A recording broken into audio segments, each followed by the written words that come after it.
Almost everyone asking this question wants a single number, a specific day or week where regret finally arrives in full, clean form, something concrete enough to count down toward.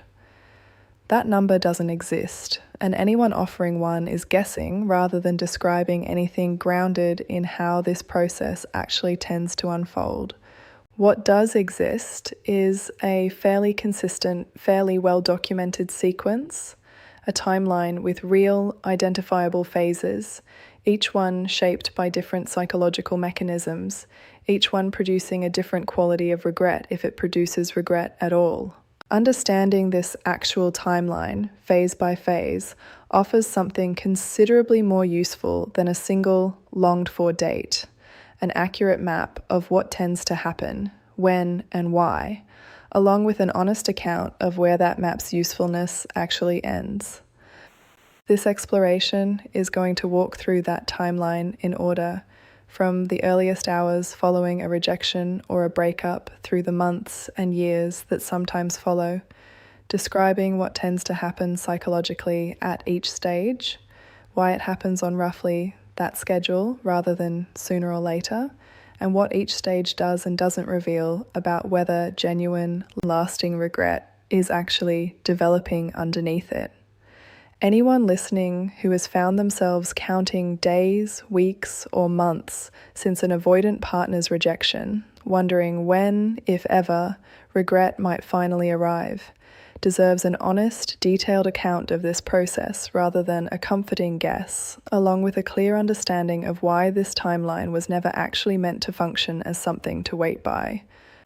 It's worth naming, before walking through this timeline in detail, why this particular question, how long does it actually take, tends to matter so much to people navigating the aftermath of an avoidant partner's rejection, more so than it typically matters following other kinds of relationship endings. Part of this comes from the specific, confusing quality of avoidant behavior itself, the gap between an avoidant's outward composure and whatever might genuinely be happening internally. A gap that makes the question of timing feel considerably more urgent and considerably more uncertain than it would in a relationship where emotional expression more reliably tracked internal experience in real time. Understanding the actual detailed timeline offers a way of filling that gap with accurate information rather than anxious speculation. The earliest phase, spanning roughly the first several days following a rejection or a breakup, tends to look considerably less like grief and considerably more like relief, or at least something resembling it on the surface. This isn't because regret is somehow absent from the very beginning. It's because the immediate, dominant psychological experience during this earliest window tends to be dominated by the release of whatever tension had been building throughout the relationship's final, difficult stretch, alongside a kind of protective numbness that prevents the fuller emotional weight of the decision from registering all at once. This early numbness serves an important, if temporary, function. Endings, even ones an avoidant actively chose, represent a significant psychological event, and most people, avoidant or otherwise, aren't equipped to process the full weight of a significant ending immediately and completely. The mind defers this processing, distributing it across a longer stretch of time rather than confronting it all at once, which is precisely why this earliest phase so often looks from the outside like composure or even satisfaction, rather than anything resembling the regret so many people are hoping to eventually witness.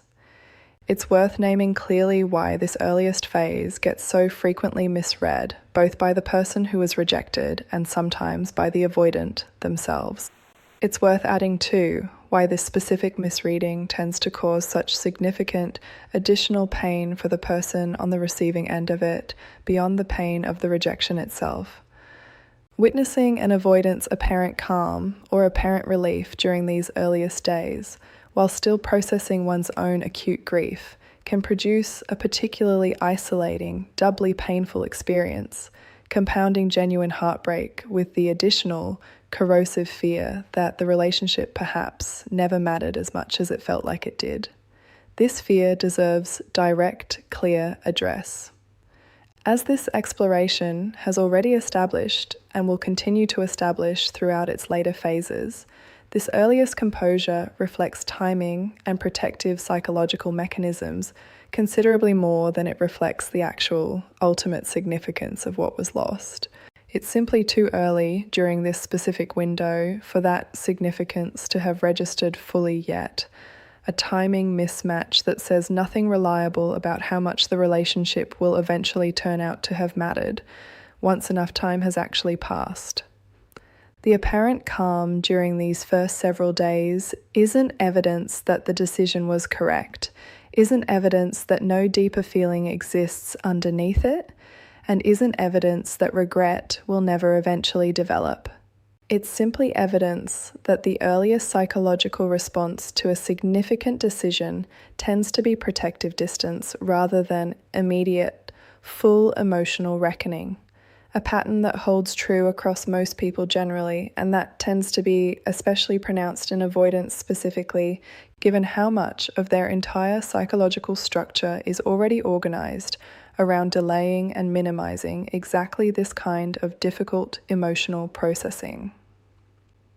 The next phase, extending roughly from the second week through the first month or so, tends to be characterized by active minimization and active rationalization, a period where whatever discomfort has begun to surface gets explained away through a variety of familiar self-protective narratives. This is typically when phrases like "it wasn't meant to be," or "we wanted different things," or "it simply ran its course," get rehearsed internally and sometimes repeated externally, not necessarily because they're dishonest in any deliberate sense, but because they offer a considerably more manageable story than the alternative, that a meaningful connection was lost due to one's own inconsistency or unavailability. This minimization phase tends to be actively reinforced by whatever distraction and busyness an avoidant typically increases during this period, a pattern already explored in other examinations of avoidant behavior following significant loss. Increased engagement with work, with other social connections, sometimes with new romantic prospects, all function during this specific window considerably more as avoidance strategies than as evidence of having genuinely, successfully moved forward. This is worth naming clearly because this particular phase, more than almost any other point along this entire timeline, tends to be the one most visible to outside observers, friends, family, sometimes even the person who was rejected, and it's precisely the phase most likely to be misread as confirmation that no regret exists or ever will. There's a metaphor worth holding here. Picture a wound that's been bandaged quickly and tightly immediately after an injury, before any real inflammation or pain has had time to develop. During this earliest window, the wound can look deceptively minor, even fully healed, simply because the body hasn't yet had time to produce the fuller, more accurate response that a significant injury typically requires. This doesn't mean the injury wasn't real or wasn't significant. It simply means the body's fuller response operates on its own timeline, one that doesn't align with how the wound happens to look during these earliest, most deceptive days.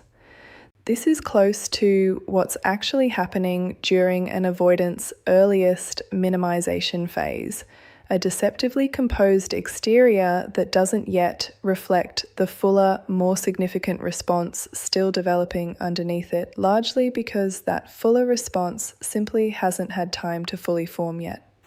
The next phase, typically emerging somewhere between the first and third month following the relationship's ending,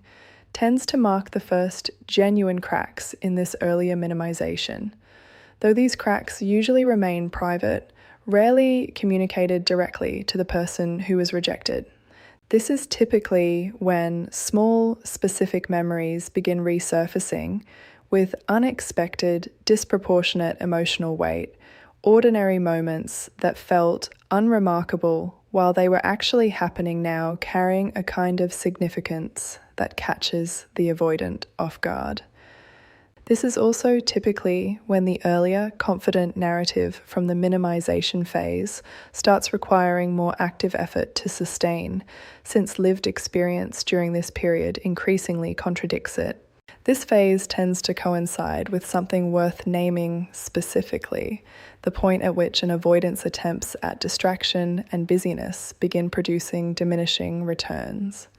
The initial relief that comes from throwing oneself into work, socializing, or new romantic prospects tends to fade by this point, precisely because these activities were functioning as avoidance rather than genuine fulfillment, and avoidance strategies generally become less effective the longer they're relied upon, without addressing whatever they were originally deployed to avoid.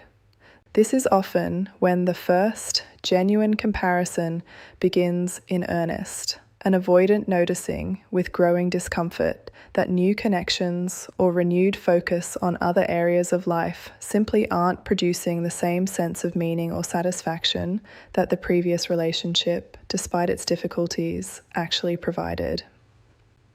It's worth naming that this phase, 1 to 3 months following the relationship's ending,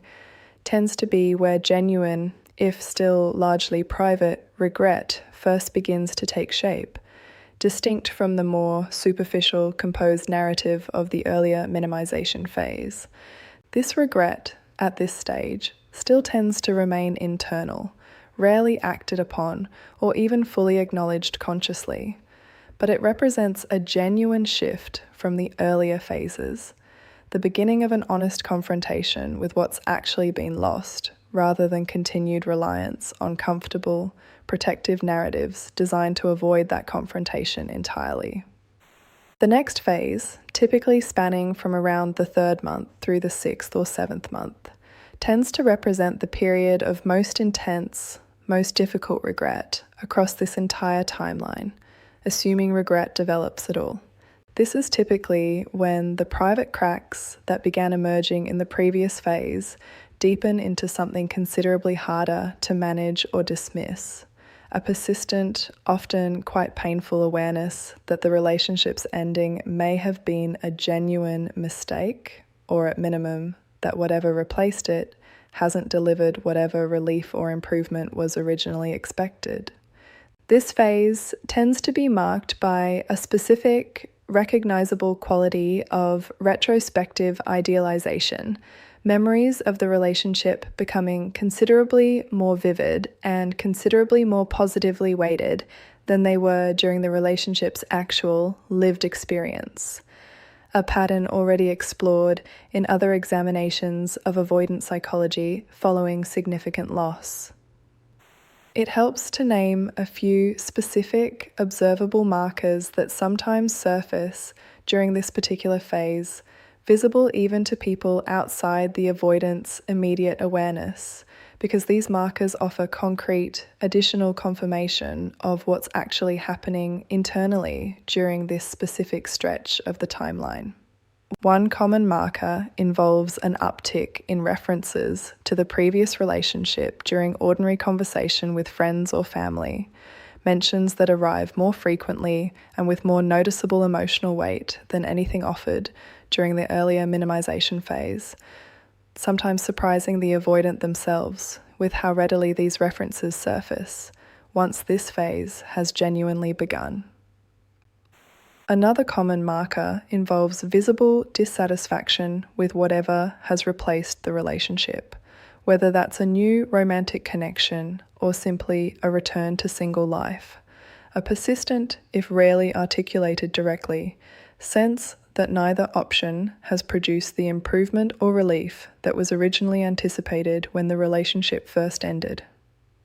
This dissatisfaction tends to be one of the more reliable external signals that this specific phase has actually arrived, since it reflects the genuine gap between what was expected following the relationship's ending and what has actually, concretely, materialized in its place.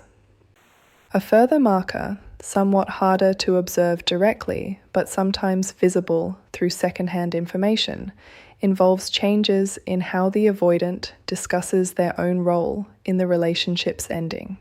a shift away from the confident, blameless framing of the earlier minimization phase towards something more ambivalent, more willing to acknowledge complexity or personal responsibility,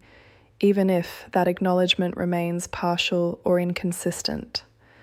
This shift in framing, when it occurs, tends to be one of the clearer indicators that genuine, if still private, regret has actually begun developing during this specific window,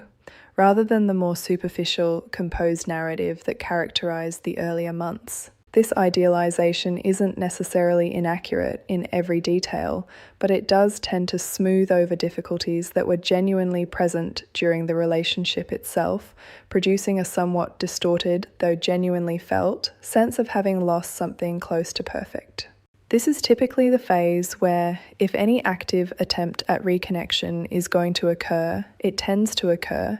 whether through the small, tentative testing behaviours already explored in other examinations of this topic, or through something more direct and more explicit. This timing isn't coincidental. It reflects the point along this entire timeline where regret has become significant enough to overcome an avoidant's usual resistance to the vulnerability that reaching out actually requires, while still remaining recent enough that reconnection feels plausible rather than clearly, permanently foreclosed. It's worth naming something important here regarding what this specific timing does and doesn't reveal about the reliability or genuineness of whatever reconnection attempt might emerge during this window. An attempt at reconnection during this 3 to 6 month period reflects genuine, significant regret, considerably more developed than anything present during the earlier minimization phase. It does not, on its own, reflect the kind of sustained internal work that would actually be required to prevent the same patterns from simply repeating themselves, should reconciliation actually occur. Regret and readiness remain two genuinely separate developments, a distinction already emphasized throughout other examinations of avoidant psychology, and this distinction applies with particular relevance during this specific window along the timeline. The next phase, extending roughly from the 6th or 7th month through the 1-year mark, tends to represent a genuine fork along this timeline, a point where the trajectory of regret actually diverges significantly depending on factors that are difficult to predict reliably from the outside. For some avoidants, this period marks the beginning of genuine, sustained reckoning, a willingness to sit with the discomfort of what was lost long enough to actually examine the patterns that produce that loss, sometimes prompting real, deliberate efforts toward personal change, whether through individual reflection, professional support, or some other genuine, sustained commitment to addressing the underlying issues rather than simply feeling bad about their consequences. For other avoidants, this same period instead marks a kind of settling, a gradual, if incomplete, resolution of the acute regret that peaked during the previous phase, achieved not through genuine reckoning, but through the passage of time itself, alongside whatever new routines, relationships, or distractions have had enough time, by this point, to develop their own genuine, if lesser, sense of stability and satisfaction. This settling doesn't mean regret disappears entirely. It means its intensity diminishes enough to become manageable without requiring the deeper, more uncomfortable examination that genuine change would actually demand. There's no reliable way to predict from the outside which of these two trajectories a particular avoidant will ultimately follow, and this uncertainty deserves to be stated plainly rather than resolved into false confidence in either direction. What can be said with more confidence is that by this point along the timeline, somewhere around the 1-year mark, whatever trajectory has actually developed tends to become considerably more stable and considerably more predictive of what follows compared to the more volatile, rapidly shifting emotional landscape that characterized the earlier months. Beyond the 1 year mark, the timeline tends to flatten into something closer to a stable, long-term pattern rather than continuing to shift through distinct, sequential phases. For avoidants who never developed genuine regret or whose regret settled without producing lasting change, this period tends to be marked by occasional, situational resurfacing of the relationship's memory, triggered by specific reminders or circumstances rather than any sustained, ongoing preoccupation. For avoidants who did develop genuine, sustained regret, this period tends to be marked by something closer to a permanent, low-grade awareness, a quiet, ongoing sense of having lost something significant that persists indefinitely, without necessarily producing any further action or any further attempt at reconnection, particularly once enough time has passed for reconnection to feel considerably less plausible than it once did. It's worth addressing directly something that deserves careful, honest attention, because everything explored throughout this timeline could easily be misapplied if treated as a countdown clock, something to track and measure against, waiting for a specific date when regret should theoretically have developed enough to produce some particular hoped-for outcome. This would represent a significant misuse of everything being explored here. This timeline describes general tendencies observed across many different situations, not a guaranteed individual schedule that any specific avoidant will necessarily follow precisely. Some avoidants move through these phases faster, some considerably slower, some skip certain phases entirely, and some never progress past the earliest minimization phase at all, remaining there indefinitely without ever developing the genuine regret this exploration has been describing throughout its later stages.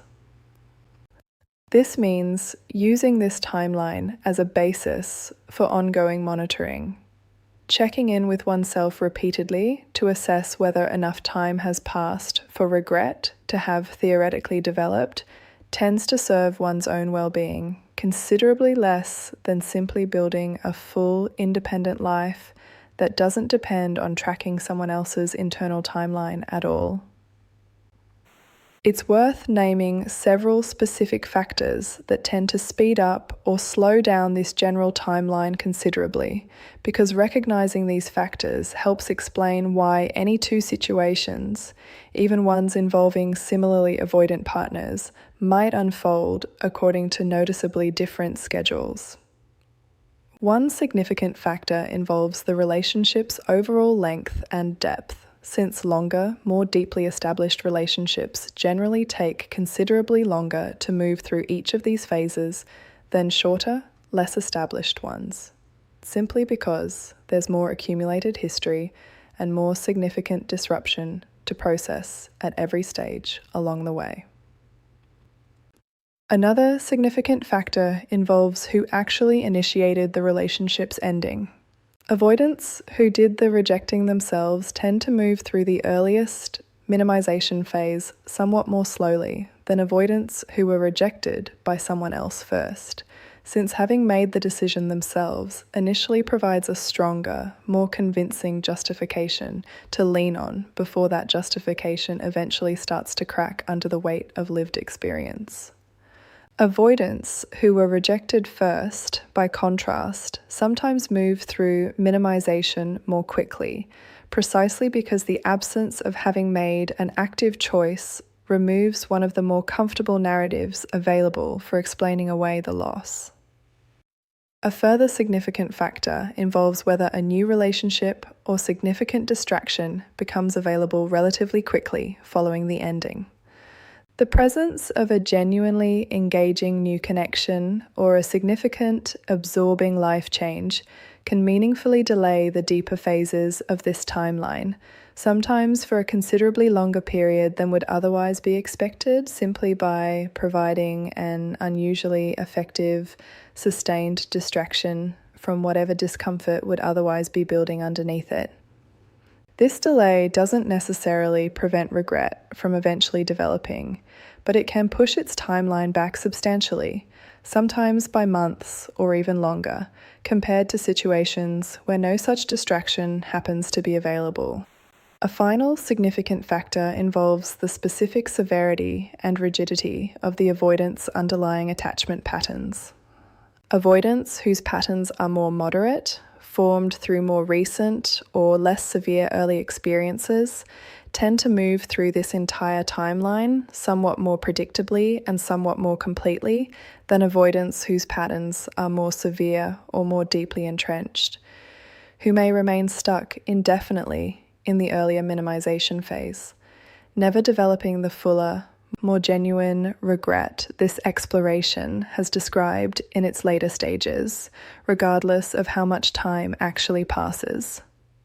The value of understanding this sequence lies in offering accurate, general context, explaining why certain reactions occur when they do, rather than in providing a specific, individual prediction that any particular situation is obligated to follow precisely. There's something worth naming too, regarding how this specific timing information might reasonably inform a response, should reconnection actually occur at some point along this timeline, without turning that information into a rigid rule applied mechanically, regardless of the actual circumstances involved. Reconnection attempts arriving very early during the first month or two deserve particular caution, since they're more likely to reflect impulsive, incomplete processing rather than the more developed regret characteristic of later phases. Reconnection attempts arriving during the 3 to 6 month window, the period already identified as the peak of active regret, deserve serious consideration, but still benefit considerably from the patient observational approach already described in other examinations of avoidant reconciliation attempts, since genuine regret at this stage still doesn't guarantee the sustained behavioural change that would actually be required for renewed success. Reconnection attempts arriving considerably later, beyond the 1 year mark, carry a somewhat different significance worth naming specifically. By this point, an avoidant reaching out reflects either the genuine, sustained reckoning, already described as one possible trajectory beyond the 1 year fork, or a persistent, low-grade regret that has remained present long enough to eventually overcome even the reduced plausibility that comes with reaching out after such considerable time has passed. Either possibility deserves to be taken seriously, though neither one, even at this later stage, eliminates the need for the same patient, observational approach toward assessing genuine, sustained change, rather than simply trusting the sincerity of the moment itself. This information is offered not as a rulebook dictating exactly how to respond in any specific circumstance, but as additional useful context for understanding what a particular instance of reconnection, arriving at a particular point along this general timeline, is more or less likely to actually represent. Information that can inform, without replacing, the kind of careful individual judgment any specific situation ultimately requires. There's something crucial worth naming here as well, regarding what this entire timeline does and doesn't predict about whether reconciliation eventually becomes genuinely worthwhile, even in cases where regret clearly does develop according to something resembling this general pattern.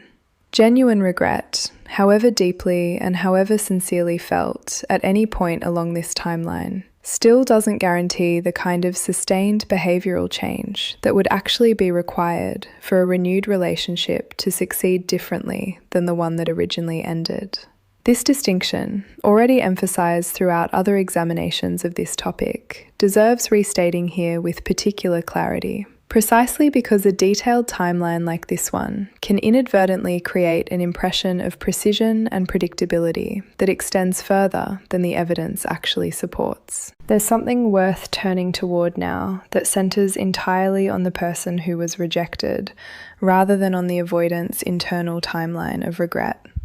Because everything explored throughout this piece has necessarily focused on describing that avoidant's likely internal experience across time. And that focus, however clarifying, shouldn't overshadow what actually matters most for the person navigating their own separate timeline of healing. The person who was rejected has their own timeline, one that deserves at least as much careful attention as anything described throughout this exploration regarding the avoidance internal experience. It's worth describing this parallel timeline in a bit more detail because it deserves the same careful, honest treatment already extended toward the avoidance timeline throughout this entire exploration.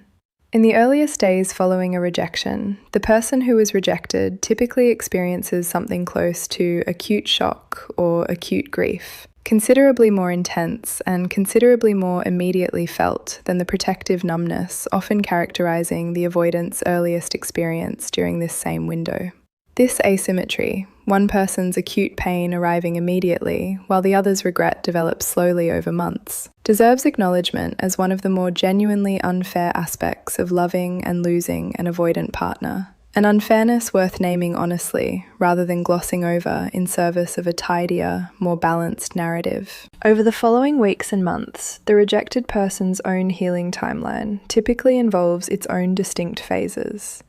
An initial period of acute pain, gradually giving way to a more manageable, if still difficult, process of rebuilding daily routines and daily functioning, followed eventually by a longer period of genuine identity work, examining what patterns led toward and sustained this particular relationship, and what changes might serve future relationships better going forward. This timeline, unlike the avoidance, tends to move in a more consistently forward direction, without the same kind of prolonged minimization phase that characterizes so much of the avoidance earlier experience, simply because the rejected person doesn't have the same psychological incentive to delay or avoid processing what actually happened. This means the rejected person's healing timeline often reaches genuine resolution and genuine peace considerably faster than the avoidance regret timeline ever manages to develop its own equivalent resolution. An asymmetry worth naming directly because it offers a specific, meaningful kind of comfort. The person who is rejected isn't obligated to wait for the avoidance, slower, more uncertain timeline to catch up before their own healing can be considered complete or sufficient. These two timelines were never actually required to align, and expecting them to do so tends to introduce unnecessary, unhelpful delay into a healing process that could otherwise proceed considerably more efficiently on its own, independent terms. This timeline doesn't need to match, track, or wait for whatever is happening on the other side of the relationship's ending. Healing can and often does proceed considerably faster or considerably differently than whatever regret timeline an avoidant partner eventually follows, and there is no requirement that these two separate processes remain synchronized in any particular way. For anyone listening who has been tracking this kind of timeline anxiously, wondering whether enough time has passed, whether this is the month or the week when regret should theoretically be peaking, there's something important worth offering here. That anxious tracking, however understandable given how much genuine curiosity and genuine hope it likely reflects, tends to keep attention oriented outward, toward someone else's internal process, rather than inward, toward one's own healing and one's own ongoing life. Redirecting that same attention toward one's own timeline, one's own recovery, one's own rebuilding, tends to serve genuine well-being considerably more reliably than continued monitoring of a timeline that, as this entire exploration has emphasized, was never actually meant to function as something to wait by in the first place.